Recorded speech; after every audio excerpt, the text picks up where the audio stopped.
Hello friends, welcome to Icon IAS and this is PK Sharma. दोस्तों, आज हम बात करने वाले हैं 2023 में जो आर ओ का पेपर आपका हुआ था और जो कैंसिल हो गया था, उस पेपर के हिंदी के बारे में, हिंदी का जो पेपर आया हुआ था उसकी व्याख्या के बारे में दोस्तों।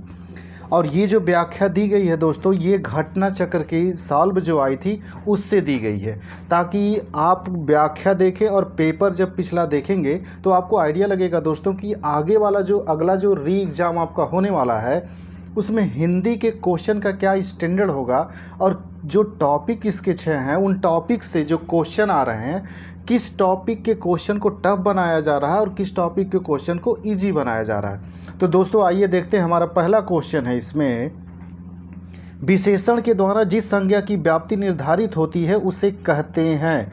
तो विशेषण के द्वारा जिस संज्ञा की व्याप्ति निर्धारित होती है उसे विशेष से कहा जाता है। दोस्तों, ये क्वेश्चन की जो भाषा है बस इसी को इन्होंने टफ कर दिया है। बस यही पूछना चाहते हैं कि जिसकी विशेषता बताई जाती है उसे क्या कहते हैं। तो जिसकी विशेषता बताई जाती है उसे विशेष से कहा जाता है, और जिस संज्ञा सर्वनाम की विशेषता बताता है वो विशेषण कहलाता है। जो विशेषता बताएगा वो विशेषण कहलाएगा, और जिसकी विशेषता बताई जाएगी वो विशेष से कहलाएगा। अगला है दोस्तों, द्रौपदी का पर्यायवाची नहीं है। द्रौपदी का पर्यायवाची नहीं है, तो इसका ऑप्शन ए बनेगा। पांचाल जो है ये द्रौपदी का पर्यायवाची नहीं है। बाकी याज्ञसेनी, कृष्णा, सैरंध्री ये द्रौपदी की पर्यायवाची है। दोस्तों, ये क्वेश्चन इंपॉर्टेंट है, याद रखिएगा, कहीं ये दोबारा रिपीट न कर जाए, क्योंकि द्रौपदी की जो पर्यायवाची है ये कई जगह एग्जाम में पूछा गया है और इस बार आर.ओ. 2023 में पूछ भी लिया गया था। तो इसके जो तीनों पर्यायवाची हैं, याज्ञसेनी, कृष्णा, सैरंध्री, इसको तीनों को याद रखिएगा। अगला है दोस्तों, उच्छिष्ट का उपयुक्त विपरीतार्थक शब्द है। तो उच्छिष्ट का विपरीतार्थक शब्द यानी कि इसका जो विलोम होगा वो अनुच्छिष्ट होता है। दोस्तों, एक चीज़ यहाँ ये भी ध्यान रखिएगा कि जो आपको वर्तनी शुद्धि के लिए क्वेश्चन बनते हैं तो वर्तनी शुद्धि में ये अनुच्छिष्ट जैसे शब्द दे दिए जाते हैं। तो अनुच्छिष्ट लिखा कैसे गया है इस पर भी ध्यान दीजिएगा, ताकि ये क्वेश्चन के साथ आपके कई क्वेश्चन तैयार होते रहें। दूसरा दोस्तों, व्याख्या में दिया गया है कि खाद्य का विपरीतार्थक शब्द जो होता है वो अखाद्य होता है। अगला क्वेश्चन है दोस्तों, समास का विलोम है। दोस्तों, ये वेरी इंपॉर्टेंट क्वेश्चन है और अक्सर हमेशा एग्जाम में किसी न किसी एग्जाम में ये मिलते ही रहता है कि समास का जो विलोम होता है वो व्यास होता है। इसकी व्याख्या देख लेते हैं दोस्तों। समास का विलोम व्यास है, संधि का विलोम विग्रह है। दोस्तों, ये भी इम्पॉर्टेंट शब्द है कि संधि का जो विलोम होता है वो विग्रह होता है, और ये भी कई बार एग्जाम में दोस्तों पूछा जा चुका है कि संधि का जो विलोम होता है वो क्या होता है। तो संधि का जो विलोम होता है वो विग्रह होता है। दोस्तों, याद रखिएगा, संधि का विलोम विग्रह। अगला क्वेश्चन है हमारा दोस्तों, युद्ध लड़ने की उत्सुकता के भाव को व्यक्त करने के लिए प्रयुक्त होने वाला एक शब्द होता है। यानी कि युद्ध लड़ने की उत्सुकता जिसके अंदर, यानी जो युद्ध लड़ने का हमेशा इच्छुक हो उसे युयुत्सा बोलते हैं। दोस्तों, याद रखिएगा, युयुत्सा। युयुत्सा का मतलब होता है जो युद्ध लड़ने के लिए हमेशा आतुर रहता हो। इसकी व्याख्या देख लेते हैं दोस्तों। युद्ध लड़ने की उत्सुकता के भाव को अभिव्यक्त करने के लिए प्रयुक्त होने वाला शब्द युयुत्सा होता है।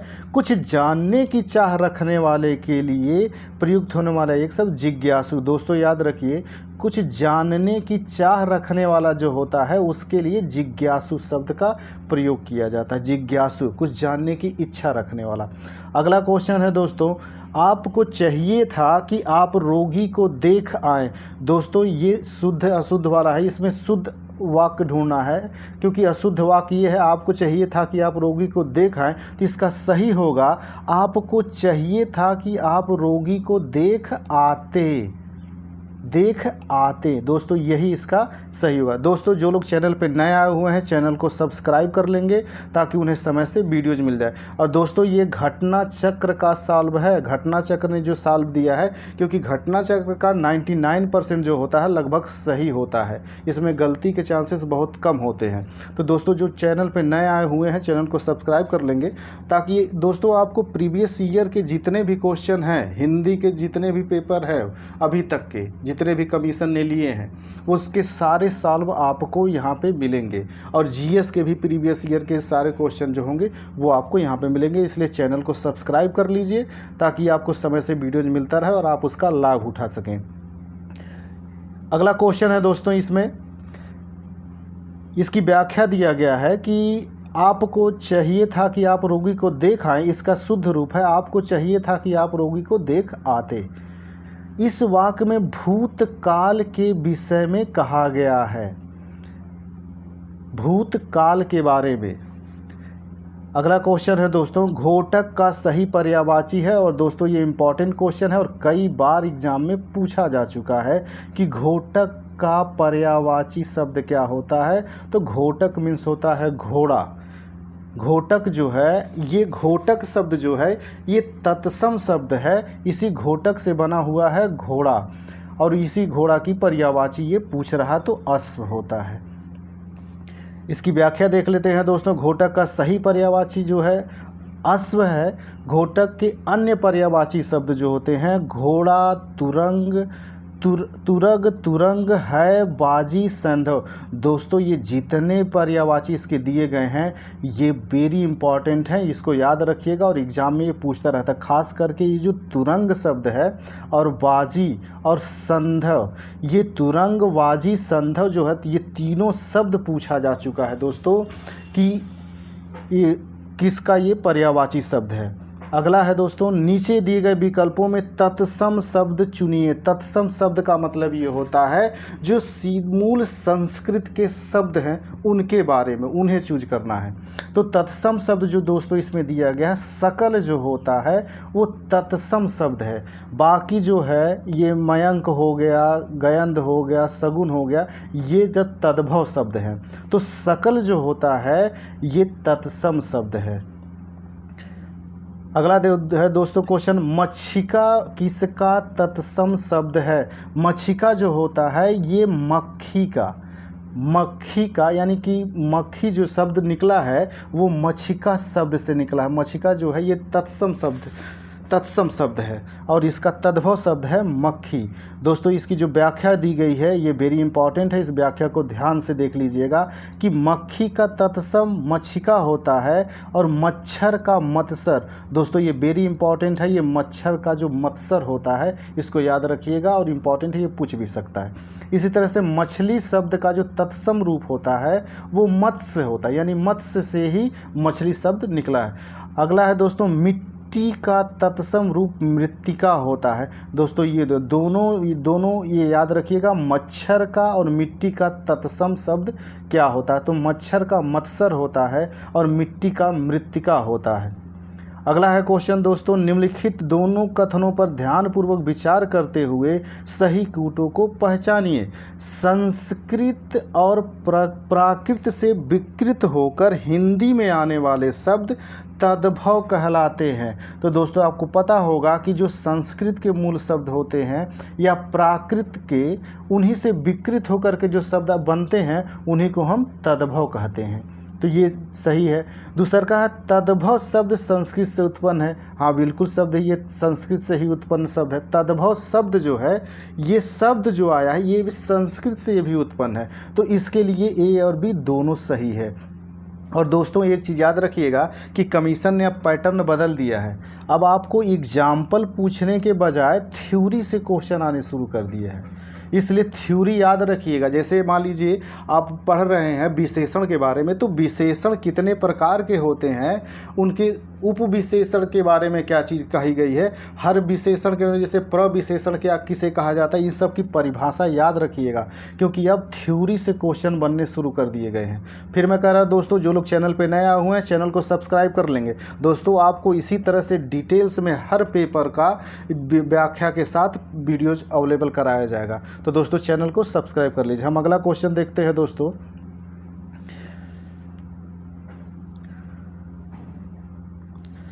अप्रत्याशित शब्द के लिए कौन सा वाक्य उपयुक्त है? तो अप्रत्याशित का मूल मतलब यही होता है जिसकी आशा न की गई हो। और दोस्तों ये भी कई बार आया हुआ है। अप्रत्याशित का मूल इसका उपयुक्त अर्थ यही होता है जिसकी आशा न की गई हो, यानी कि अनेक शब्दों के एक शब्द में इसका जिसकी आशा न की गई हो वो अप्रत्याशित होता है। इसकी व्याख्या देख लेते हैं दोस्तों। अप्रत्याशित शब्द के लिए उपयुक्त वाक्य इस प्रकार है, जिसकी आशा न की गई हो। अगला है क्वेश्चन दोस्तों, स्वेद से उत्पन्न होने वाला के लिए एक शब्द है। दोस्तों स्वेद से जो उत्पन्न होता है, स्वेद मतलब हो गया पसीना, पसीने से जो उत्पन्न यानी स्वेद से जो उत्पन्न होता है उसे स्वेदज बोलते हैं, स्वेदज। याद रखिएगा दोस्तों, स्वेदज। और इसकी व्याख्या इंपॉर्टेंट है क्योंकि बाकी शब्द जो दिया गया है, जैसे अंडज दिया गया है, द्विज दिया गया है, ये सब भी कई बार पूछे गए हैं। तो जो स्वेद से यानी पसीने से जो उत्पन्न होता हो उसे स्वेदज कहा जाता है। और हम इसकी व्याख्या देख लेते हैं दोस्तों। स्वेद से उत्पन्न होने वाले के लिए एक शब्द स्वेदज है। अंडे से उत्पन्न होने वाले के लिए एक शब्द अंडज होता है। दोस्तों ये याद रखिएगा कि जो अंडे से उत्पन्न होता है, जैसे जो पक्षी होते हैं उन्हें अंडज भी कहा जाता है क्योंकि वो अंडे से उत्पन्न होते हैं। 2 बार जन्म लेने वाले के लिए द्विज कहा जाता है। 2 बार जो जन्म लेता है उसे द्विज कहा जाता है। 2 बार जन्म लेने वाले के लिए एक शब्द होता है द्विज। अगला क्वेश्चन है दोस्तों हमारा, निम्नलिखित में से शुद्ध वर्तनी वाला शब्द है। दोस्तों ये क्वेश्चन फिर रिपीट कर गया और कई बार आया हुआ है। शुद्ध वर्तनी का शब्द जो होता है ये अछौहिड़ी होता है। दोस्तों याद रखिएगा, अछौहिड़ी हो गया, कुमुदिनी हो गया, ये सब ऐसे शब्द होते हैं जिसमें लास्ट वाले जो अक्षर होते हैं पहले में छोटी ई लगता है, बाद में बड़ी ई की मात्रा लगती है। हमेशा याद रखिएगा कि पहले छोटी ई की मात्रा है फिर बड़ी ई की मात्रा है। और इस तरह से कई क्वेश्चन बनाए जाते हैं दोस्तों। तो अछौहिड़ी का मुख्य शुद्ध रूप जो होगा वो ये बी ऑप्शन होगा। अगला है दोस्तों, निम्नलिखित में से विलोम शब्दों का अशुद्ध युग्म है। अशुद्ध युग्म, तो इसमें जो अशुद्ध युग्म है दोस्तों, अघी का अनघ दिया जो है यही गलत है। अघी का अनघ, इसका शुद्ध रूप जो होता है वो अघी नहीं होता, ये अघ होता है। अघ का अनघ होता है। बाकी ईसत का अलम होता है, अधिकतम का अत्यल्प होता है, अधः का ऊपरी। दोस्तों इसमें जो ये दोनों ऑप्शन दिए गए हैं इधर वाले बी और डी वाले, ईसत का अलम, ये याद रखिएगा, ईसत का अलम होता है विलोम, और अधः का ऊपरी होता है। अधः मतलब नीचे, ऊपरी मतलब ऊपर वाला, तो अधः का ऊपरी होता है। और ये दोनों इम्पॉर्टेंट है। हम इसकी व्याख्या देख लेते हैं दोस्तों। उपर्युक्त में से विलोम शब्दों का अशुद्ध युग्म अघी अनघ होगा। इसका शुद्ध रूप जो है अघ अनघ होगा, यानी अघ का विलोम अनघ होता है। अघ का विलोम शब्द अनघ है। ईसत का विलोम शब्द अलम होता है। दोस्तों याद रखिएगा, ईसत का विलोम शब्द अलम होता है। और अधः का विलोम शब्द ऊपरी होता है। अधिकतम का विलोम शब्द अत्यल्प या अल्पतम होता है। अगला है दोस्तों क्वेश्चन हमारा, मसृण का विलोम। दोस्तों ये कई बार क्वेश्चन ये यूपी पीसीएस मेंस में भी पूछा जा चुका है क्वेश्चन। ये 2019 वाले मेंस में भी आया हुआ था, उस वक्त हम लोग दे रहे थे, मुझे याद है। ये मसृण का होता है ये रुच्छ। मसृण का विलोम जो है ये रुच्छ होता है दोस्तों। इसका सीधा सीधा यही होता है, मसृण का रुच्छ। तो इसको याद रखिएगा और ये वेरी इंपॉर्टेंट है और कई बार पूछा जा चुका है दोस्तों। अगला इसकी व्याख्या देख लेते हैं दोस्तों। मसृण का विलोम रुक्ष है, स्निग्ध का विलोम अस्निग्ध है। दोस्तों अक्सर क्वेश्चन में ये गलती करके देता है, मसृण के साथ रुक्ष भी दिया रहता है और स्निग्ध भी दिया रहता है। तो याद रखिएगा स्निग्ध का विलोम शब्द अस्निग्ध होता है और मलिन का विलोम शब्द निर्मल होता है। दोस्तों ये मलिन का विलोम शब्द निर्मल जो है ये कई बार पूछा गया और याद रखिएगा इसको, मलिन का निर्मल। और मसृण तो इसको रट्टा मार जाइएगा, ये तो कभी भी कहीं भी आपको मिल जाएगा आगे किसी भी एग्जाम में। अगला है दोस्तों क्वेश्चन हमारा, निम्नलिखित वाक्यों में से शुद्ध वाक्य है। तो इन वाक्यों में शुद्ध वाक्य जो दिया गया है वो होता है कुछ लोग मिष्टान्न के प्रिय होते हैं। तो याद रखिएगा दोस्तों, मिष्ठान नहीं होता है, वो मिष्टान्न होता है। मिष्ठान शब्द सही नहीं होता, मिष्टान्न होता है, यही शुद्ध वाक्य है। इसकी हम व्याख्या देख लेते हैं दोस्तों। विकल्प सी का वाक्य शुद्ध है, शेष वाक्य अशुद्ध है। इनके अशुद्ध वाक्य क्रम से इस प्रकार है। वे, अब इनका शुद्ध वाक्य देखेंगे दोस्तों, जैसे दिया गया है, वे ग्राम जनता को जगाने के लिए प्रयासरत हैं। इसका शुद्ध रूप है वे ग्रामीण जनता को जगाने के लिए प्रयासरत है, न कि यहाँ पे ग्राम जनता नहीं है, ग्राम जनता नहीं होगा, ये ग्रामीण जनता की बात है। ऐसे अगला जो है, व्यवसाय के लिए मुझे आपकी सहायता अपेक्षित है। दोस्तों ये देखने में ही पहले ही गलत लग गया, तो इसका शुद्ध रूप होता है व्यवसाय के लिए मुझे आपकी सहायता अपेक्षित है। अगला है दोस्तों, इसमें महारानी लक्ष्मीबाई महाराज गंगाधर राव की महिषी थी। इसका शुद्ध रूप जो होता है वो होगा कि महारानी लक्ष्मीबाई महाराज गंगाधर राव की पत्नी थी, अथवा लक्ष्मीबाई महाराज गंगाधर राव की महिषी थी। अगला क्वेश्चन है दोस्तों, निम्नलिखित में से कौन सा तत्सम तद्भव युग्म त्रुटिपूर्ण है। इसमें जो ऑप्शन दिए गए हैं दोस्तों, जगज्जाल, जंजाल, फुल, फुड़िया। अगला है इसमें ऑप्शन पीपल, करकट, केकड़ा। तो दोस्तों इसमें जो बी वाला ऑप्शन जो दिया गया है, ये फुल का पुड़िया, यही इसमें जो है युग्म गलत है। बाकी जगज्जाल का जंजाल होता है और पीपल का पीपल होता है, करकट का केकड़ा होता है। दोस्तों याद रखिएगा, ये पीपल का पीपल, करकट का केकड़ा, ये पूछता है कौन सा शुद्ध रूप है। तो दोस्तों इसका व्याख्या देख लेते हैं। फूल तत्सम शब्द है जिसका तद्भव फूल है, यानी तत्सम फूल का तद्भव रूप जो होता है वो फूल होता है। शेष जो युग्म तद्भव की दृष्टि से सही है। तो दोस्तों याद रखिएगा, जगज्जाल जो दिया हुआ है वो जंजाल का जो शब्द है वो भी सही है, और पीपल जो है ये पीपल का होता है, और करकट केकड़ा का होता है। यानी कि करकट तत्सम शब्द है और केकड़ा इससे तद्भव वाला। इसी तरह से पीपल जो है ये तत्सम शब्द है, इससे तद्भव शब्द बना हुआ है पीपल। आगे देखते हैं दोस्तों, नारियल शब्द का तत्सम होगा। तो नारियल शब्द का तत्सम, ये दोस्तों ये इंपॉर्टेंट क्वेश्चन है और कई बार पूछ चुका है। तो नारियल का तत्सम शब्द जो होता है ये नारिकेल होता है, यानी नारिकेल शब्द से ही नारियल शब्द बना है। यानी कि नारिकेल जो है इसका तत्सम रूप है और नारियल जो है तद्भव है।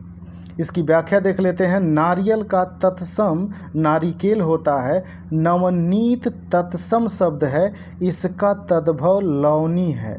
कठोर तत्सम शब्द है। तो दोस्तों एक चीज़ यहाँ पे ये जो दे रहा है कि नवनीत का तत्सम शब्द है, इसका तद्भव लवनी है, ये याद रखिएगा। अगला है दोस्तों, निम्नलिखित शब्दों में शुद्ध शब्द है। शुद्ध शब्द जो होता है दोस्तों ये महात्म्य होता है। दोस्तों ये महात्म्य शब्द होता है। आधा तो आधा म वाला जो होता है यही इसका सही होता है, महात्म्य होता है। अगला है दोस्तों, निम्नलिखित में से कौन सा युग्म विपरीतार्थक नहीं है, यानी कौन विपरीतार्थक नहीं है। तो कोमल और मृदु दोनों एक ही शब्द हैं, दोनों ये विपरीतार्थक नहीं है, ये पर्यायवाची हो गए हैं, इसलिए इसमें विपरीतार्थक नहीं है कोमल और मृदु। बाकी तरल कठोर ये विलोम हो गया, कठिन का सरल ये विलोम हो गया, कर्कश का मधुर ये विलोम हो गया। दोस्तों ये कर्कश का मधुर याद रखिएगा कि कर्कश का पूछता है कि विपरीतार्थक शब्द है तो कर्कश का मधुर होता है। अगला है दोस्तों, सूर्य सुता पर्यायवाची है। दोस्तों सूर्य सुता जो होती है ये यमुना की पर्यायवाची है। और दोस्तों जो भी देवताओं से संबंधित, देवी देवताओं से संबंधित पर्यायवाची शब्द हैं इनको रट्टा मार जाइएगा, खासकर नदियों से संबंधित जो हैं वो, चाहे गंगा का हो गया यमुना का हो गया, क्योंकि इनसे क्वेश्चन बनते ही बनते हैं। तो सूर्य सुता जो है ये यमुना की पर्यायवाची है। इसकी व्याख्या देख लेते हैं दोस्तों। तो यमुना की जो और पर्यायवाची है इनके बारे में, तो यमुना की अन्य जो पर्यायवाची है जैसे अर्कजा हो गया, कृष्णा हो गया, रविजा हो गई, सूरजा हो गई, कालिंदी हो गई, भानुजा। दोस्तों ये एक चीज़ याद रखिएगा कि इसमें जो जैसे अर्कजा, रविजा, सूरजा और कालिंदी और भानुजा ये इम्पॉर्टेंट है और ये क्वेश्चन में आते हैं। खासकर ये कालिंदी, कालिंदी कई बार पूछा गया है कि कालिंदी किसकी पर्यायवाची है। तो कालिंदी जो है ये यमुना की पर्यायवाची है। अगला क्वेश्चन है दोस्तों, संदेह का विशेषण होगा। संदेह का विशेषण जो होता है दोस्तों वो संदिग्ध होता है। याद रखिए दोस्तों, विशेषण हमेशा सटीक शब्द होते हैं। देखने में तो सब लग रहा, संदेह का शक भी हो सकता है, शंकालु भी, संदेहास्पद भी, लेकिन ऐसा नहीं है। विशेषण जो होते हैं वो खास शब्द होते हैं। याद रखिएगा दोस्तों, जैसे संदिग्ध मतलब जो विशेषण का मतलब ये हो गया जो किसी की विशेषता बताए।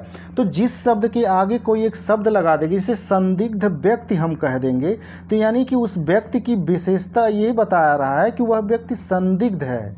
तो संदिग्ध शब्द क्या हो गया, विशेषण हो गया। तो यही विशेषण पहचानने का कुछ फार्मूला है जो दोस्तों, ये आपको जब हिंदी वाले टॉपिक विशेषण पढ़ाया जाएगा उसकी वीडियो जाएगी तो उसमें सारी चीज़ें बताई जाएंगी कि कैसे आप सिंपल तरीके से विशेषण को पहचान लेंगे कि कौन सा शब्द विशेषण है, कौन सा विशेषण नहीं है। अब जैसे दोस्तों इसमें संदिग्ध व्यक्ति तो हो गया, यानी कि व्यक्ति जो है वो संदिग्ध है, उसकी विशेषता क्या है, वो संदिग्ध है। तो संदिग्ध शब्द विशेषण हो गया। लेकिन शक के साथ हम कोई व्यक्ति जोड़ करके देखेंगे तो नहीं बनेगा। इसी तरह से शंकालु ये भी नहीं बनेगा, संदेहास्पद ये भी नहीं बनेगा। तो दोस्तों याद रखिएगा कि विशेषण वाला जो टॉपिक जो सबसे टफ है वो आपको यहाँ पर वीडियोज़ दिए जाएंगे। इसीलिए मैं कह रहा हूँ बार बार कि चैनल को सब्सक्राइब कर लीजिए ताकि आपको समय से वीडियोज़ मिलता रहे। दोस्तों हम अगला क्वेश्चन देखते हैं। प्रत्यक्ष का सटीक विलोम है। दोस्तों प्रत्यक्ष का सटीक विलोम है, इसलिए देखिए दोस्तों शब्द भी उन्होंने बहुत इस्तेमाल किया हुआ है कि सटीक विलोम बताइए, न कि इससे मिलता जुलता बनाना है। इसलिए याद रखिएगा आपको रट्टा मारने की कैपेसिटी और बढ़ानी पड़ेगी। तो प्रत्यक्ष का परोक्ष होता है और इसकी व्याख्या देख लेते हैं दोस्तों कि प्रत्यक्ष का सटीक विलोम परोक्ष होगा और सम्मुख का विलोम विमुख होता है। और ये भी पूछा गया है सम्मुख का सटीक विलोम, ये भी, इसमें भी कोई इफ बट नहीं है, तो सम्मुख का विमुख होता है।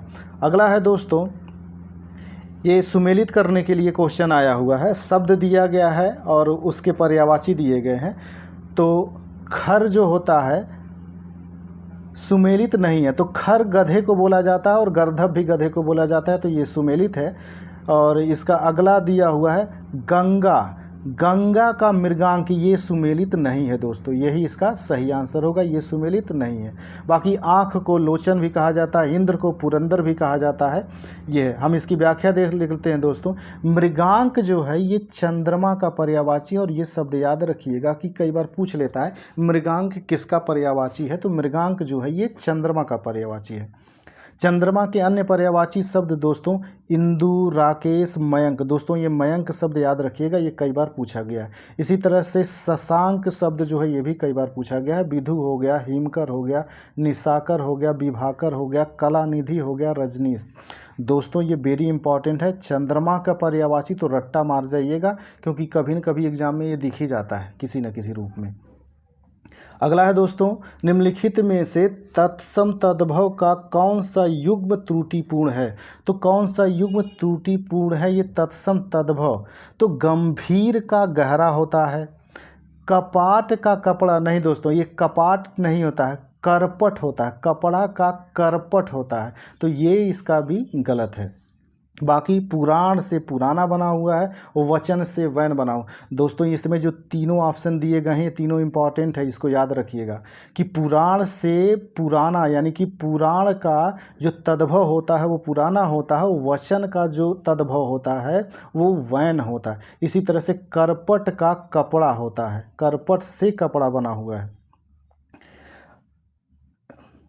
अगला है दोस्तों, परित्यक्ता शब्द का प्रयोग होता है। तो परित्यक्ता का जिसका परित्याग कर दिया गया हो, तो उस स्त्री के लिए जो पति के द्वारा छोड़ दी गई हो। जिस स्त्री को उसके पति ने छोड़ दिया उसे परित्यक्ता कहा जाता है। अब इसकी व्याख्या देख लेते हैं दोस्तों।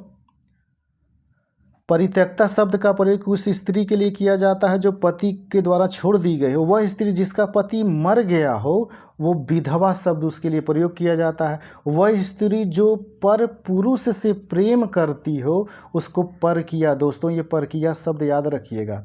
पर पुरुष से प्रेम करने वाली जो स्त्री होती है उसे परकिया कहते हैं। जिस स्त्री के पुत्र पति हों, ये भी पुरंधरी। दोस्तों ये दोनों परकिया और पुरंधरी ये दोनों इंपॉर्टेंट है और अभी बहुत कम एग्जाम में पूछे गए हैं, इसलिए इसके पूछने की संभावना बहुत ज़्यादा है।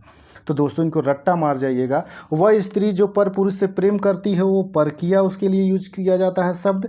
और जिस स्त्री के पुत्र पति हों, जिस स्त्री के पुत्र भी हो और पति भी हो उसके लिए पुरंधरी शब्द का प्रयोग किया जाता है, पुरंधरी। अगला है दोस्तों, भीतर शब्द का तत्सम है। तो भीतर का तत्सम जो होता है वो अभ्यंतर होता है दोस्तों। अभ्यंतर शब्द से ही भीतर शब्द तद्भव बना हुआ है, इसको याद रखें। अभ्यंतर जो है ये तत्सम शब्द है। इसकी व्याख्या देख लेते हैं दोस्तों। भीतर शब्द का तत्सम अभ्यंतर होता है। अंतरंग और बहिरंग परस्पर विलोम होते हैं। दोस्तों ये भी एक बार पूछा गया है कि अंतरंग का विलोम क्या होता है। तो अंतरंग का विलोम बहिरंग होता है और ये पूछा गया। अगला है दोस्तों, अशुद्ध विलोम युग्म का चयन कीजिए। अशुद्ध विलोम का, ये अशुद्ध विलोम युग्म का चयन कीजिए। तो कर्कश का मधुर ये सही है, ऐश्वर्य का अनैश्वर्य ये सही है, ऋजु का वक्र ये सही है। तो गलत हमारा ये ही का लौकिक यही है दोस्तों। बाकी दोस्तों जो दिया गया है इसमें जितने भी ऑप्शन बने हैं, कर्कश का मधुर अभी एक क्वेश्चन में ये भी ऑप्शन बना चुका है।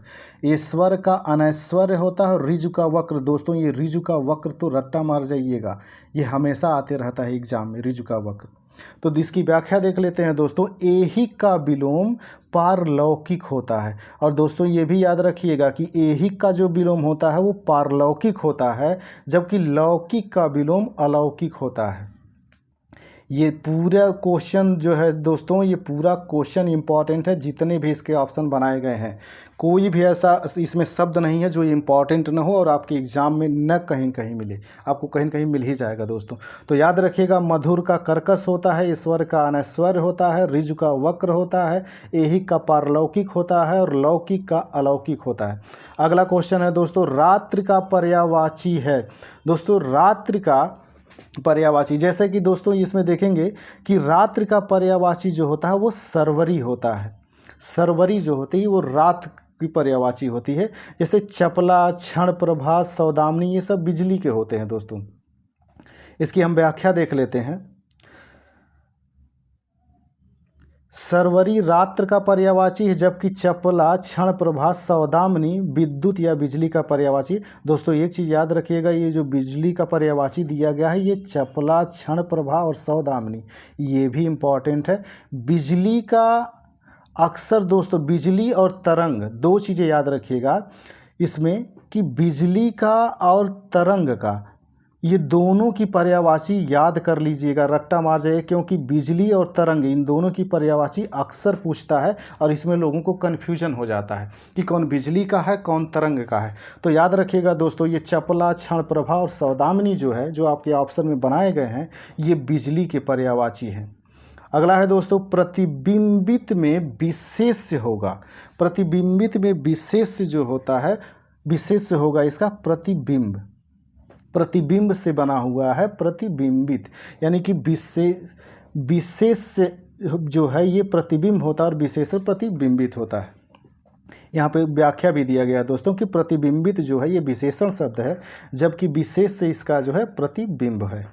अगला है दोस्तों, निम्नलिखित वाक्यों में एक वाक्य अशुद्ध है, उसे पहचानिए।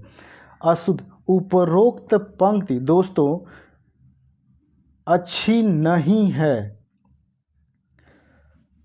हमेशा याद रखिएगा दोस्तों, ये क्वेश्चन कई बार पूछा गया है। उपरोक्त जो शब्द होता है ये गलत होता, उपरोक्त शब्द नहीं होता है, उपरयुक्त शब्द होता है। हमेशा याद रखिएगा, उपरयुक्त शब्द उपरयुक्त होता है, उपरोक्त शब्द नहीं होता। जहाँ पे उपरोक्त शब्द दिखे उसको कैंसिल मार दीजिए, वही गलत होगा। जैसे आपने देखा होगा कि अनेक शब्द जो होता है, अनेक अपने आप में बहुवचन होता है, अनेक, और इसको भी लोग बहुवचन बना करके ऑप्शन में दिया जाता है तो इसको अनेकों कर देते हैं, जो कि गलत हो जाता है। तो अनेकों जब इसको कर देंगे तो ये गलत हो जाता है। इसी तरह से उपरयुक्त शब्द को उपरोक्त बना करके देते हैं, जो कि ये गलत होता है। बाकी सब्जी महंगी है, सही है। गीता ने पत्र लिखा, ये भी सही है। मोहन पौधे सींच रहा है, ये भी सही है। सींचना, पौधे को सींचना कहा जाता है, सही लिखा गया।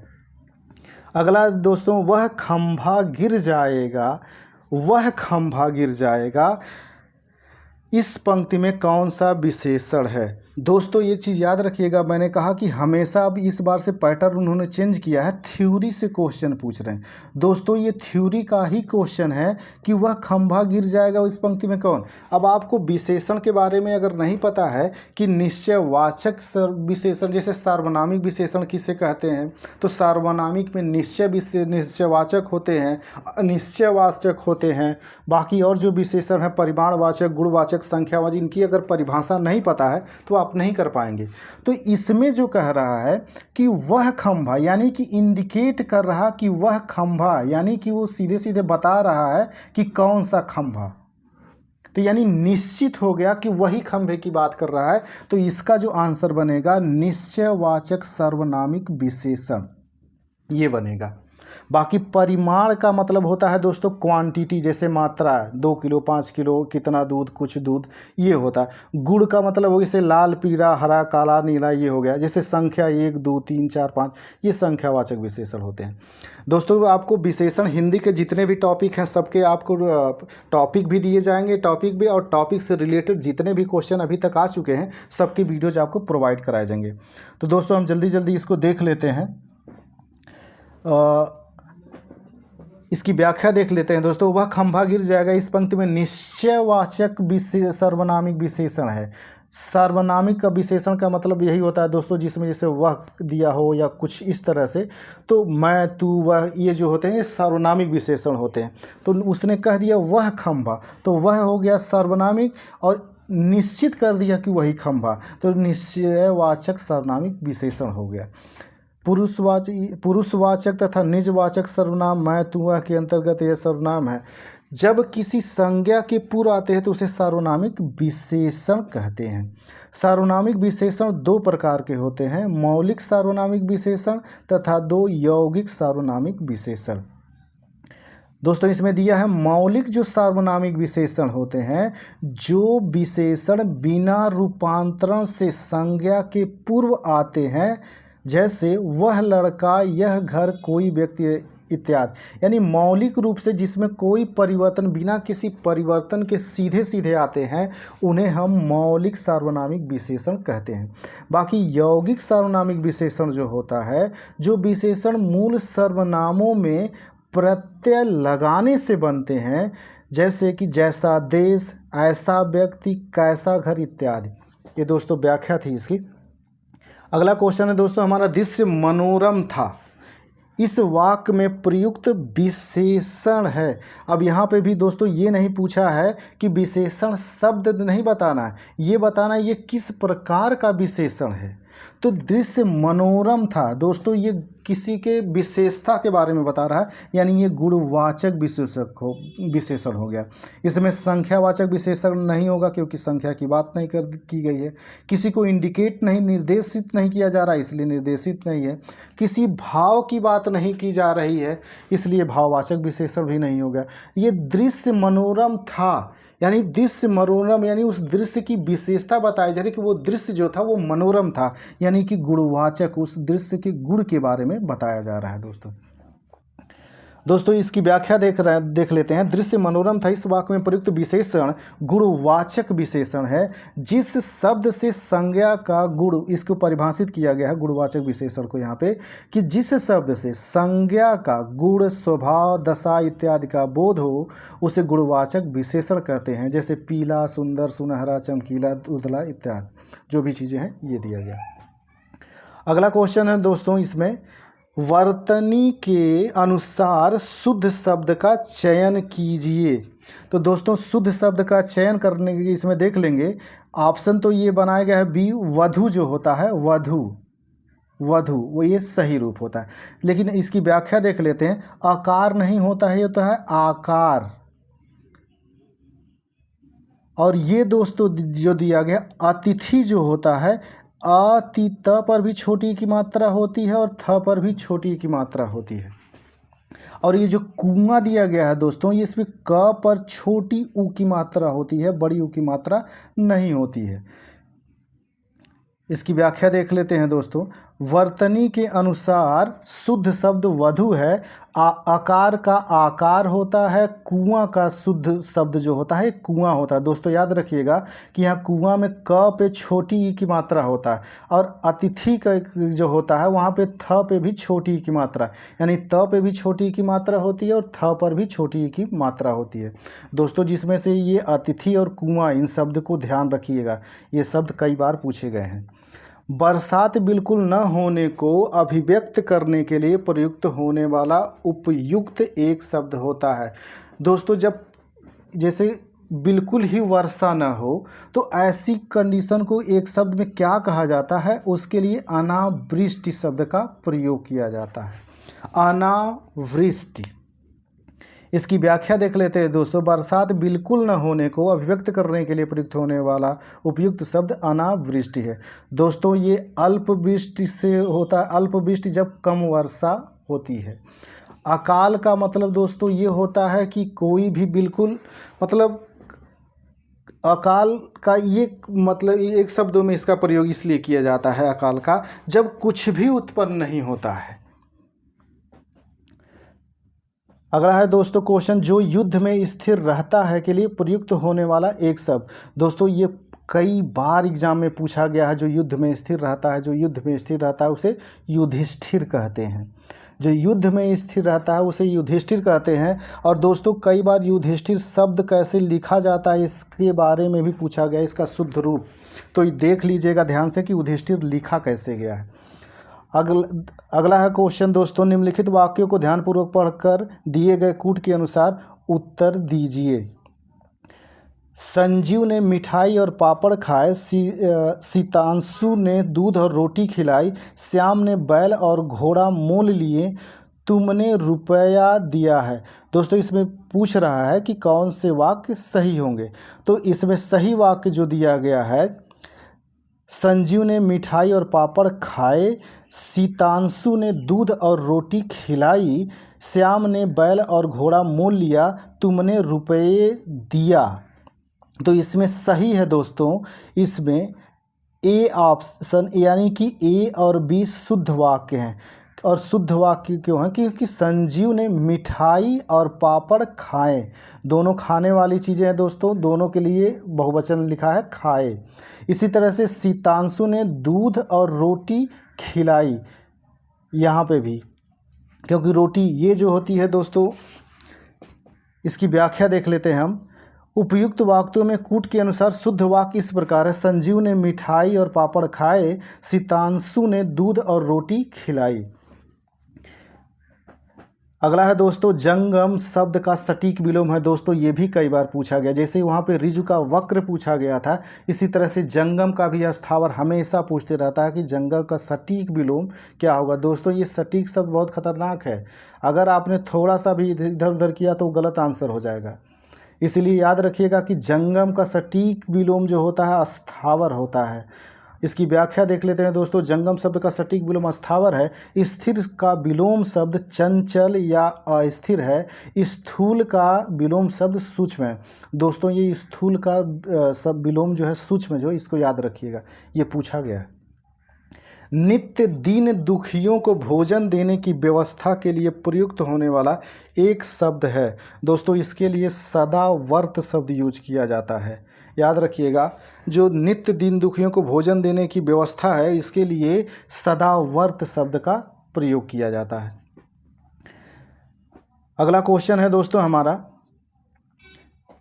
यहाँ उसकी व्याख्या भी दी गई है। नित्य दीन दुखियों को भोजन देने की व्यवस्था में प्रयुक्त होने वाला एक शब्द सदावर्त है। अगला क्वेश्चन है दोस्तों, एक तरफ विशेषण दिया गया है, दूसरी तरफ विशेष दिया गया है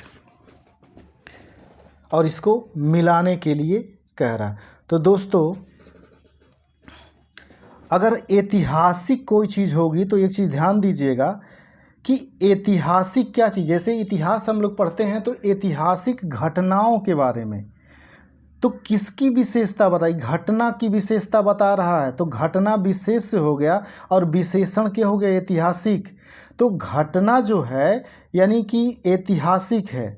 तो इसी तरह से विदुषी जो होता है, विदुषी उन महिलाओं को कहा जाता है जो पढ़ी लिखी होती हैं। पहले के समय में वैदिक एरा में देखेंगे, उत्तर वैदिक काल में आप, तो जो महिलाएं पढ़ी लिखी होती थी उन्हें विदुषी कहा जाता था। तो महिला क्या कैसी हैं, विदुषी हैं। यानी कि अगर महिला शब्द विदुषी के साथ जोड़ दिया जाएगा तो महिलाएं विशेष हो जाएंगी और विदुषी उनकी विशेषता हो जाएगी। इसी तरह से दोस्तों रोचक जो होती हैं वो क्या होती हैं, रोचक कथाएं होती हैं। आपको पता होगा रोचक जो होती हैं वो कथाएं होती हैं। तो ऐतिहासिक घटना हो गया, विदुषी महिलाएं हो गई, रोचक कथाएं होती हैं। और पुस्तक जो होती है महती, महती मतलब होता है महत्वपूर्ण। तो दोस्तों इसका सही आंसर बन जाएगा ए का 3 हो गया, 2 का 1 हो गया और 3 का सी का 4 हो गया और डी का 2 हो गया। तो इसका सही आंसर बन जाएगा आपका डी। दोस्तों याद रखिएगा कि ये जो विशेषण अपनाने, विशेषण की बात कही गई है कि विशेषण कैसे इसमें से निकालना है, तो याद रखिएगा कि विशेषण के साथ कोई भी शब्द ऐसा जोड़ दिया गया, चाहे जैसे कोई व्यक्ति को जोड़ दें या फिर किसी वस्तु को जोड़ दें, तो इससे पता चल जाता है कि इसमें विशेषण क्या है और विशेष क्या है। जैसे हमने कहा कि ऐतिहासिक घटना, ऐतिहासिक विशेषण शब्द हमको पता है तो इसका विशेष क्या होगा, तो हमने घटना शब्द एक जोड़ दिया तो पता चल गया हाँ कि मतलब ये इसका विशेष है। अगला क्वेश्चन है दोस्तों, इसमें दोस्तों अगला क्वेश्चन विद्युत का पर्यायवाची शब्द है। दोस्तों अभी कुछ देर पहले मैंने कहा था कि विद्युत का यानी बिजली का और तरंग का, इन दोनों की पर्यायवाची याद रखिएगा। और देखिए फिर इसी पेपर में ही इसने पूछ लिया। तो विद्युत का पर्यायवाची है, विद्युत का पर्यायवाची ये दामिनी होता है। जैसे कि इसी तरह से दोस्तों सरवरी जो होती है, अभी पूछा यह था, रात का होता है। तनया जो होती है पुत्री को कहा जाता है। दोस्तों इसकी व्याख्या भी देख लेते हैं। विद्युत का पर्यायवाची दामिनी, चंचला, क्षण प्रभा, सौदामिनी। दोस्तों अभी पहले मैंने कहा था और यहाँ पे भी वो शब्द दिया गया, चपला हो गया आदि। सरवरी रात का है, रमणी स्त्री का होता है, तनया पुत्री का। दोस्तों इस ऑप्शन में जितने बनाए गए हैं याद रखिएगा। जैसे ये रमणी जो है स्त्री की, अबला की, स्त्री अबला इनके लिए प्रयोग किया जाता है, इसको भी याद रखिएगा, ये भी कई बार पूछा गया है। दोस्तों ये भी इम्पॉर्टेंट है। जिस तरह से मैंने वहाँ पे आपको बताया था कि ऋजु का वक्र याद कर लीजिएगा, जंगम यानी कि जंगम का स्थावर याद कर लीजिएगा। इसी तरह से औरस का जो होता है ये दत्तक होता है। औरस का जो होता है विलोम शब्द इसका दत्तक होता है। दोस्तों इसकी व्याख्या देख लेते हैं। दोस्तों औरस का सटीक विलोम जारज जारज होता है। औरस का सटीक विलोम जो है ये जारज होता है। दत्तक जारज का पर्यायवाची शब्द है। तो दोस्तों याद रखिएगा, अगर कहीं क्वेश्चन में औरस के साथ विलोम पूछेगा और दत्तक और जारज दोनों शब्द हैं तो आप जारज को ऑप्शन बनाएंगे, क्योंकि कमीशन भी इसी को सही मानेगा। क्योंकि हमेशा औरस का जो विलोम माना गया है वो जारज को ही सटीक विलोम माना जाता है। बाकी दत्तक जो है इसका पर्यायवाची शब्द है, यानी सटीक विलोम नहीं कहा जाएगा इसका। अतः नज़दीकी विकल्प के रूप में दत्तक को स्वीकार किया जा सकता है। इसने व्याख्या भी दिया कि स्वीकार किया जा सकता है, लेकिन अगर यहाँ पे जारज शब्द होता तो जारज ही सही हो जाता, दत्तक सही नहीं होता। तो इसको ध्यान रखिएगा दोस्तों। कामदेव का पर्यायवाची है दोस्तों, ये कामदेव का पर्यायवाची भी हमेशा पूछते रहता है, तो कामदेव की पर्यायवाची भी रट्टा मार जाइएगा। जैसे कामदेव का हो गया, भंवरे का हो गया, ये सब याद रखिएगा। तो कामदेव का जो पर्यायवाची होता है पुष्पधन्वा होता है दोस्तों। इसकी व्याख्या देख लेते हैं दोस्तों। कामदेव का पर्यायवाची पुष्पधन्वा, मदन, मनसिज, मार, स्मर, मनसिज, पंचसर, अतनु इत्यादि है। भूतेश शिव का और जनार्दन जो दिया गया है कृष्ण और विष्णु दोनों के पर्यायवाची के रूप में प्रयुक्त होते हैं। तो दोस्तों याद रखिएगा कि जनार्दन शब्द जो है, जनार्दन जो है ये कृष्ण को भी कहा जाता है और विष्णु को भी कहा जाता है, और पुरंदर जो होता है ये इंद्र के लिए होता है। तो दोस्तों ये जो कामदेव की जो पर्यायवाची है इसको भी रट्टा मार जाए। कामदेव का जैसे अस्मर है, मकरंद, ये सब दोस्तों आता है। इसका जो भी है ये यहाँ पे व्याख्या दी गई है, इसको याद रखिएगा। और ये अक्सर पूछे जाता है कि कामदेव की पर्यायवाची। अगला क्वेश्चन है दोस्तों हमारा इसमें, व्याकरण का ज्ञान रखने वाले व्यक्ति के लिए प्रयुक्त होने वाले शब्द की शुद्ध वर्तनी है। तो दोस्तों जो व्याकरण का ज्ञान रखने वाला होता है उसे व्याकरण भी कहा जाता है, उसे व्याकरण कहा जाता है। लेकिन दोस्तों इसमें जो ऑप्शन बनाया गया है इसमें दो को आंसर इसके सही हैं इसकी व्याख्या के अनुसार। तो व्याकरण का ज्ञान रखने वाले व्यक्ति के लिए प्रयुक्त होने वाला शब्द व्याकरण तथा व्याकरणज्ञ दोनों शब्द हैं शेष अशुद्ध वर्तनी।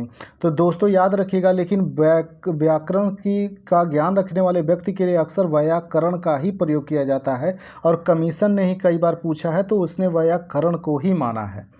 हालांकि व्याकरणज्ञ जो होता है ये भी इसके लिए होता है, लेकिन व्याकरण को कमीशन ने आंसर माना है पहले भी। अगला है दोस्तों, मूक का विलोम शब्द होता है। मूक का जो होता है वाचाल होता है दोस्तों, ये भी याद रखिएगा और ये भी कई बार पूछा गया है। इसकी व्याख्या देख लेते हैं दोस्तों। मूक का विलोम शब्द वाचाल शब्द है। कटुभाषी का विलोम शब्द मृदुभाषी होता है। अगला है दोस्तों, ये सूची दी गई है कौन तद्भव शब्द है और कौन तत्सम शब्द है, इसको मिलाने के लिए। जैसा कि दोस्तों पत्थर का जो होता है, पत्थर का यानी कि प्रस्तर, तो पत्थर का तत्सम जो होता है ये प्रस्तर होता है।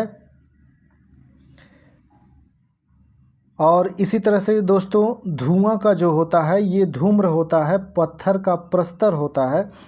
भौजाई का दोस्तों भातृजाया होता है, और सुहाग का सौभाग्य होता है। तो इसका जो इसका जो आंसर दिया गया है वो डी होगा। आप लोग देख लीजिएगा, यहाँ पे मैंने मिला दिया है इसको, और यहाँ पे इसने मिलाया भी हुआ है। तो पत्थर का प्रस्तर होता है तत्सम, भौजाई का भातृजाया होता है, सुहाग का सौभाग्य होता है, धुआं का धूम होता है। अगला है दोस्तों, जिसे कभी बुढ़ापा न आए के लिए प्रयुक्त होने वाला शब्द होता है। जिसे कभी बुढ़ापा न आए वो अजर होता है। और दोस्तों अमर उसके लिए प्रयोग होता है जिसकी कभी मृत्यु न हो। तो जिसकी कभी मृत्यु न हो उसके लिए अमर होता है, और जिसे कभी बुढ़ापा न आए वो अजर होता है। इसलिए अमर अजर में गलती मत करना, इसलिए हमेशा अजर अमर शब्द प्रयोग किया। अजर मतलब बुढ़ापा भी न आए, अमर मतलब मृत्यु भी न हो। अगला है दोस्तों हमारा,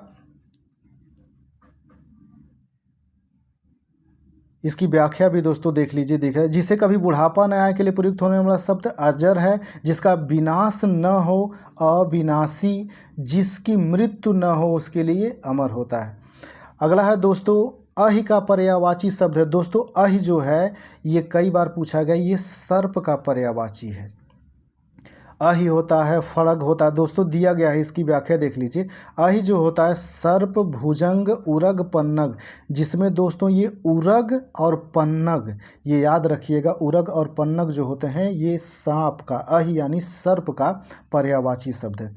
अगला है दोस्तों, निम्नलिखित में से आवृत्तिवाचक विशेषण नहीं है। आवृत्तिवाचक विशेषण नहीं है, पहले तो ये जान लीजिए कि आवृत्तिवाचक विशेषण क्या होता है। आवृत्तिवाचक विशेषण का मतलब होता है कि किसी का कई बार जो गुणा किया गया, जैसे आवृत्ति मतलब जैसे 2 दुगुना, 3 गुना, 4 गुना, 5 गुना, 8 गुना, 10 गुना, ये कई गुने की बात कर रहा है, तो ये आवृत्ति की बात कर रहा है। तो तिगुना, चौगुना, दूना, ये सब तो आवृत्ति, लेकिन सब कुछ ये आवृत्तिवाचक विशेषण नहीं है। आवृत्ति का मतलब होता है किसी का कई गुना, एक ही चीज़ की कई बार आवृत्ति बताई गई हो तो उसी चीज़ को आवृत्तिवाचक कहते हैं। तो आवृत्तिवाचक वो होता है। तो इसमें सब कुछ जो है आवृत्तिवाचक नहीं, बाकी तिगुना, चौगुना, दुगुना ये सब आवृत्तिवाचक हैं। दोस्तों अगला क्वेश्चन है, विशेषण के संदर्भ में निम्नलिखित से अशुद्ध कथन है। विशेषण के संदर्भ में अशुद्ध, ऑप्शन पहला है, यह संज्ञा के लिंगानुसार सदैव परिवर्तित होता है। दोस्तों यही कथन गलत है, क्योंकि विशेषण परिवर्तित नहीं होता है लिंग के अनुसार। बाकी इसमें जो दिया गया, यह संज्ञा की व्याप्ति मर्यादित करता है, यह सर्वनाम की विशेषता बताता है, यह संज्ञा की विशेषता बताता है, ये सब सही है। तो इसमें गलत जो है, यह संज्ञा के लिंगानुसार सदैव परिवर्तित होता है। दोस्तों ये सदैव परिवर्तित होने वाला जो शब्द है यही इसको गलत कर दे रहा है, हमेशा परिवर्तित नहीं होता है। अगला है दोस्तों, खूबसूरत और काला ईरानी घोड़ा मैदान में दौड़ रहा है। तो दोस्तों इसमें इस वाक्य में पूछ रहा है कि कितने विशेषण हैं और कितने विशेष। तो सबसे पहले हम ये ढूंढते हैं दोस्तों कि इसमें विशेष क्या, विशेषण क्या है और विशेष क्या है। तो विशेष मतलब ये हो, जैसे इसमें देखिए ये खूबसूरत, खूबसूरत यानी कि ये इसके गुण को बता रहा है। काला जो है ये भी इसके गुण को बता रहा है। और दोस्तों इसमें एक घोड़े की विशेषता ये भी बता रहा है कि ये ईरानी है कि अफ़गानी है, क्या है, ये भी इसकी विशेषता को बता रहा है।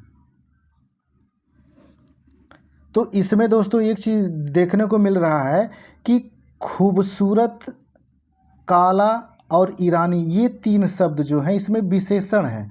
और ये विशेषण बताए किसके जा रहे हैं, विशेषण यानी कि विशेषता किसकी बताई जा रही, घोड़े की। तो घोड़ा जो इसमें है वो विशेष से हो गया। तो यहाँ पे को आंसर जो बन रहा है इसका 3 विशेषण हो गए और 1 विशेष हो गया। इसकी व्याख्या भी देख लेते हैं दोस्तों। खूबसूरत और काला ईरानी घोड़ा मैदान में दौड़ रहा है, इस वाक्य में 3 विशेषण खूबसूरत, काला, ईरानी तथा 1 विशेष घोड़ा है। दोस्तों यहाँ पे व्याख्या भी उसी तरह से किया हुआ है। तो याद रखिएगा दोस्तों, ये सारे जो भी विशेषताएं बताई जा रही हैं घोड़े की बताई जा रही हैं, और घोड़ा तो विशेषता बताई जा रही थी, ये विशेष हो गया और ये एक ही है। और इसकी विशेषता कितने तरह की है, ये खूबसूरत भी है, काला भी है और ईरानी भी है। ये 3 विशेषताएं हो गई। दोस्तों ऐसे क्वेश्चन आपको प्रैक्टिस सेट में कराए जाएंगे ताकि आप विशेष और विशेषण वहाँ पे आसानी से एग्जाम में ढूंढ सके। इसके लिए जब विशेष विशेषण का चैप्टर पढ़ाया जाएगा तो इस तरह के बहुत सारे क्वेश्चन आपको करा दिए जाएंगे ताकि ये आपके लिए आसान हो जाए। दोस्तों क्वाथ शब्द का तद्भव है, क्वाथ मतलब होता है काढ़ा, क्वाथ मतलब होता है काढ़ा। हम इसकी व्याख्या देख लेते हैं दोस्तों। क्वाथ शब्द का तद्भव काढ़ा होता है। काष्ठ का, जो काष्ठ का तद्भव काठ होता है यानी कि लकड़ी, ये काष्ठ शब्द से बना हुआ है काठ। कांच का तत्सम शब्द जो होता है ये कांच होता है। दोस्तों याद रखिएगा, जिस शब्द पे चांद लग जाता है वो तद्भव शब्द हो जाता है, हमेशा याद रखिएगा। इसी तरह से जैसे कुआं शब्द हमने देखा, वहाँ पे भी चांद लगा हुआ था, तो कूप मीन्स कुआं, तो कूप जो है तत्सम शब्द होता है और कुआं उसका तद्भव। इसी तरह से कांच जो होता है ये तत्सम शब्द है और इसका तद्भव होगा कांच जिस पे चांद लगा होगा। इसी तरह से कंटक शब्द से, कंटक तत्सम शब्द है, इससे बना हुआ है कांटा, कांटा। तो ये दोस्तों ये इम्पॉर्टेंट है, ये अक्सर पूछ लेता है कि कांटा का तत्सम शब्द क्या है, तो कंटक होता है। कंटक शब्द से बना हुआ है कांटा, यानी कंटक जो है ये तत्सम शब्द है। इसी तरह से दोस्तों ये काष्ठ भी याद रखिएगा, काष्ठ का तद्भव होता है ये काठ, यानी काष्ठ जो है ये तत्सम शब्द है।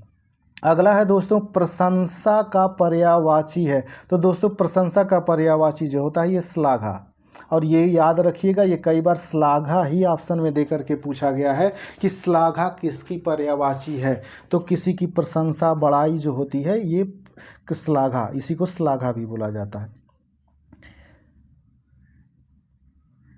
अगला है दोस्तों इसकी व्याख्या भी देख लेते हैं। प्रशंसा का पर्यायवाची श्लाघा है, इसके अन्य पर्यायवाची इस प्रकार से सराहना, तारीफ, बड़ाई, गुणगान ये होता है, लेकिन अक्सर श्लाघा ही, क्योंकि श्लाघा शब्द बिल्कुल अलग है इन सब से, तो श्लाघा को लेकर के ही ये क्वेश्चन बनाते हैं। हरितकी का तद्भव शब्द है, दोस्तों ये क्वेश्चन वेरी इंपॉर्टेंट है और बहुत दिनों बाद ये क्वेश्चन रिपीट किया गया। हालांकि ये पहले रिपीट किया जा चुका है, लेकिन ये बहुत ही इम्पॉर्टेंट है। तो हरितकी का तद्भव शब्द होता है हरण, हरड जो होता है, हरड, ये हरड जो होता है ये हरितकी शब्द से ही बना हुआ है और दोस्तों ये इम्पॉर्टेंट है। इसी तरह से इसकी हम व्याख्या देख लेते हैं। हरितकी का तद्भव शब्द हरण और हरा का तत्सम शब्द हरित होता है। दोस्तों याद रखिएगा हरित शब्द से बना हुआ है हरा, यानी हरित जो है ये तत्सम है और इसका तद्भव हरा होता है। इसी तरह से हार का तत्सम हारी शब्द से बना हुआ है हार, और ये याद रखिएगा दोस्तों ये इम्पॉर्टेंट है, हारी शब्द से हार, हारी तत्सम शब्द है और हार जो है ये तद्भव शब्द है। अगला है दोस्तों क्वेश्चन, बाएं हाथ से तीर चलाने वाले के लिए प्रयुक्त होने वाला एक शब्द होता है, बाएं शब्द से तीर चलाने वाले के लिए एक शब्द होता है सब्यसाची। दोस्तों इसको दूसरे तरीके से भी क्वेश्चन पूछा जाता है, जो व्यक्ति बाएं हाथ से सारे काम करता है उसे सब्यसाची कहा जाता है, लेकिन इसने क्वेश्चन को घुमा दिया है कि बाएं हाथ से तीर चलाने वाला, यानी कि ये जरूरी नहीं है कि बाएं हाथ से तीर चलाए, बाएं हाथ से बंदूक भी चलाए तो भी वो सब्यसाची ही होगा। तो याद रखिएगा कि बाएं हाथ से काम करने वाला जो व्यक्ति होता है उसे सब्यसाची कहा जाता है। बस इससे मतलब है आपको कि बाएं हाथ से अब वो चाहे तीर चलाए, चाहे धनुष चलाए, चाहे बंदूक चलाए, जो भी चलाए वो बाएं हाथ से। यहाँ पे क्वेश्चन बस आपको कंफ्यूज करने के लिए ये दे दिया गया है। अगला है दोस्तों, जो किसी कार्य के संपादन में मनोयोग पूर्ण लगा हुआ हो, इस वाक्यांश के लिए प्रयुक्त होने वाला शब्द होता है दोस्तों जो मनोयोग पूर्ण से लगा हुआ हो। जैसे आप एकदम मनोयोग से अपनी तैयारी कर रहे हैं, क्योंकि आपका ध्यान बिल्कुल इधर उधर नहीं जाता है, केवल पढ़ाई पे रहता है, तो दत्त चित्त बोलते हैं, यानी कि अपने चित्त को, यानी अपने ध्यान को जिसने दत्त यानी दे दिया हो, पूरी तरह से उस काम को डेडिकेट कर दिया हो, तो उसे मनोयोग पूर्ण से जो लगा होगा किसी काम में उसे दत्त चित्त कहा जाता है। अगला है दोस्तों इसमें अवसाद शब्द का विलोम है। दोस्तों अवसाद शब्द का, जैसे बोलते हैं ना कि डिप्रेशन में चले गए, तो डिप्रेशन में क्यों चले गए, क्योंकि आपके अंदर खुशी, उमंग, उल्लास रहा ही नहीं, तो वही पूछ रहा कि अवसाद का विलोम उल्लास। याद रखिएगा दोस्तों ये सटीक इसका विलोम है, अगर कुछ और भी लिख देंगे तो गड़बड़ हो जाएगा वो, इसलिए अवसाद का विलोम पूछेगा तो उल्लास, यानी अवसाद मतलब हो गया व्यक्ति दुखी में है, दुख है, डिप्रेशन में है, और उल्लास यानी कि व्यक्ति खुश है, तो अवसाद का उल्लास होता है। अगला है दोस्तों विशेषण की विशेषता बताने वाले शब्द कहलाते हैं। दोस्तों इसमें दोनों पूछ लिया कि विशेष किसे कहते हैं, विशेषण किसे कहते हैं, इसलिए मैं फिर कह रहा हूं दोस्तों कि आप लोग चैनल को सब्सक्राइब कर लीजिए ताकि आने वाली वीडियोज आपको मिलता रहे। विशेषण विशेष का टॉपिक जो होगा आपके लिए काफ़ी इंपॉर्टेंट होगा, क्योंकि थ्योरी से यहाँ पे क्वेश्चन ज़्यादा पूछने लगे हैं। अब फिर यहाँ पे थ्योरी पूछ लिया उसने कि विशेषण की विशेषता बताने वाले शब्द, कोई विशेषण हो फिर उसकी भी विशेषता कोई बताए तो उसे प्रविशेषण कहते हैं। जैसे कि दोस्तों कभी कभी होता है, जैसे कि चलना शब्द मान लीजिए, हमने कहा कि चलना, तो चलना यानी कि ये विशेषण हो गया कि कोई चीज़ चल रही है उसकी विशेषता। लेकिन हमने कहा कि तेजी से चलना, तो चलना तो विशेषण है ही, हमने चलना की भी एक विशेषता बता दी कि चल कैसे रहा, वो तेजी से चल रहा। या फिर कोई धीरे धीरे चला तो हमने कहा कि धीरे धीरे चलना, तो धीरे धीरे चलना, चलना भी एक विशेषण है। लेकिन ये इसी तरह से इसके पहले धीरे धीरे लग गया, तो यानी कि चलने की जो क्रिया है उसकी भी विशेषता बता रहा कि वो चल कैसे रहा, धीरे धीरे या तेज चल रहा, तो इसी को प्रविशेषण कहा जाता है, जो विशेषण की भी विशेषता बताए। तो दोस्तों याद रखिएगा, आपको थ्योरी तैयार रखनी, चाहे विशेषण वाले शब्द की बात हो जाए, चाहे तत्सम तद्भव की बात हो जाए, इसमें जितने भी डिफिनीशन परिभाषाएं आएंगी उनको याद रखना है आपको, क्योंकि ये क्वेश्चन पूछ रहे हैं। अगला क्वेश्चन है दोस्तों, निम्नलिखित में से अवनी का सही पर्यायवाची होता है। दोस्तों अवनी का सही पर्यायवाची अचला होता है, अवनी पृथ्वी को कहा जाता है, तो इसकी पर्यायवाची जो हो जाएगी अचला हो जाएगी। इसी तरह से व्याख्या देख लेते हैं दोस्तों, अवनी का सही पर्यायवाची अचला, उर्वी, मेदिनी, ईला, विपुला, बीज प्रसु इत्यादि है। दोस्तों जिसमें ईला जो है और मेदिनी जो है और उर्वी, ये तीनों याद रखिएगा, ये तीनों क्वेश्चन बन चुके हैं। इसी तरह से दोस्तों अचल जो होता है ये पर्वत का पर्यायवाची है, और इसका जो होता है उदधि समुद्र तथा अंबर, आकाश तथा वस्त्र का पर्यायवाची है। दोस्तों याद रखिएगा। अगला क्वेश्चन है दोस्तों, हमारा अंतिम क्वेश्चन है दोस्तों, निम्नलिखित में से शुद्ध वर्तनी वाला शब्द दोस्तों अनुग्रहित होता है। दोस्तों ये भी कई बार पूछा गया है और वेरी इंपॉर्टेंट है, इसको रट्टा मार जाइएगा, इसको देख लीजिएगा। अनुग्रहित नहीं होता है दोस्तों, नहीं अनुग्रहित, यहाँ पे जो दिया गया है अनुग्रहित ये नहीं होता है। हमेशा याद रखिए ग्रह जहाँ लग गया वो गलत हो गया दोस्तों, गृह होता है, गृह, अनुगृहित होता है, तो अनुगृहित शब्द इसका सही होता है। तो दोस्तों जो लोग, फिर से मैं कह रहा हूँ, चैनल पे नए आए हुए हैं चैनल को सब्सक्राइब कर लेंगे। और दोस्तों हमारा व्हाट्सएप ग्रुप जो है आइकन IS करके नाम से है, इस पर आप ज्वाइन कर सकते हैं। और हमारा जो नंबर है व्हाट्सएप ग्रुप का वो 9891763512। फिर से मैं बोल रहा हूँ दोस्तों 9891763512, ये हमारा व्हाट्सएप नंबर है। आप इस ग्रुप पर ज्वाइन हो करके इसकी PDF भी प्राप्त कर सकते हैं, और जो भी नई इन्फॉर्मेशन है वो भी आपको मिल जाएंगी, और जो भी आगे वीडियोज आएंगी उनकी भी इन्फॉर्मेशन आपको दे दी जाएगी। तो दोस्तों चैनल को सब्सक्राइब कर लीजिए और हमारे व्हाट्सएप ग्रुप को ज्वाइन कर लीजिए। हम मिलते हैं अगले वीडियोज में, तब तक के लिए नमस्कार, जय हिंद।